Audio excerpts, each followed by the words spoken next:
So we now know quite a lot about atomic structure. So we know what's inside an atom. We know about the atomic number, which tells us how many protons are in an atom. We know about the chemical symbol, which tells us what element the atom belongs to. And we know about the mass number as well, which tells us the total mass of an atom. And we know how to write all that information, to represent all that information in something called Nuclei Notation. So now we want to know, well, what happens when atoms change? Because the number of protons, neutrons, and electrons, some will stay the same, some will change, and when they change, they are given different names. And we need to know a couple of cases where this happens. So the first case of things changing in atoms we're going to look at is something called an isotope. So we're going to look at isotopes. So what is an isotope then? An isotope, or well, a pair of isotopes, are atoms that have the same atomic number, but they have a different mass number. So I'm going to underline these in the colours that I've been using to represent each subatomic particle.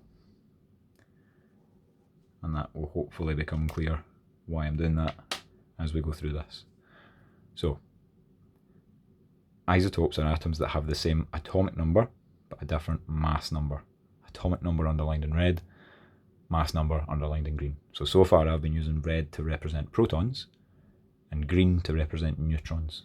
So we'll bear that in mind as we go through this. So, for example, hydrogen has 3 isotopes. There are 3 types of hydrogen that can exist that have the same atomic number but a different mass number. We have protium, deuterium, and tritium. Those are the names. But more useful to us to actually understand why they're different and what is different about each one would be to look at the nuclei notation. Because again, that tells us all of the important information as a chemist that I'm looking for. I want to know the symbol, I want to know the atomic number, I want to know the mass number. So there they are. All of them are capital H's because they're all hydrogen. All of them have an atomic number of 1 because they're all hydrogen. The atomic number tells me how many protons an element has, and that defines what element it is. The thing that's different, as I said up here, is the mass number. That's what makes these isotopes. Same atomic number, different mass number. Now, we want to know why that is. So what is it that's actually changed then? The atomic number, as we've said, is exactly the same. In each case, it's just 1. So what does that tell me? That tells me for each of my isotopes, I have 1 proton.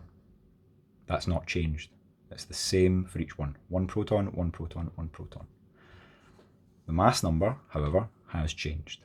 For protium has a mass of 1, deuterium has a mass of 2, and tritium, like tri, has a mass of 3. So again, why is that? Well, as we've just said, because the atomic number is 1 in each case, each isotope must have 1 proton. That's a given. That has to be the case because the atomic number tells us so. What about the electrons then? Well, this hasn't changed either because they're still atoms. And if they're still atoms, they have to be neutral. And if they're neutral, they have to have no charge. And if they have no charge, they have to have the same number of positive protons and negative electrons. So they must have 1 electron each as well. So that's not changed.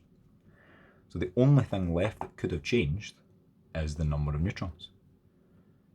So thinking back to the previous video where I spoke about nuclei notation and how to work out the number of neutrons we have, remember it was the mass number take away the atomic number. Because the mass number tells me all the protons plus all the neutrons, whereas the atomic number just tells me protons. I'm interested in neutrons. So if I can take the number of protons away from the total, I'll be left with just the neutrons. So we'll do that for each one. So mass number, take away atomic number. 1 minus 1 is going to give me 0. So protium has no neutrons, according to our calculation. What about deuterium then? So mass number, take away atomic number. 2 minus 1 is 1. So deuterium has 1 neutron. Okay, so that has changed. Tritium then, mass number take away atomic number, 3 minus 1 is 2.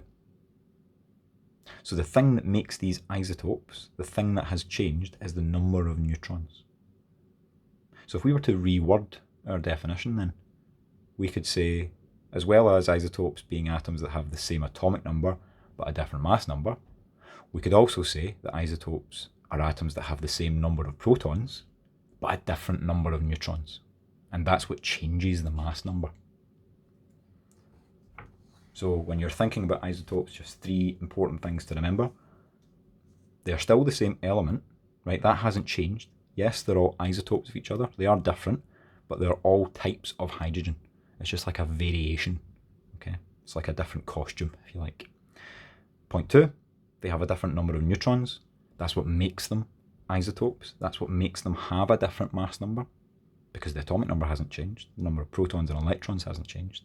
It must be the neutrons. And then thirdly, the properties aren't affected either.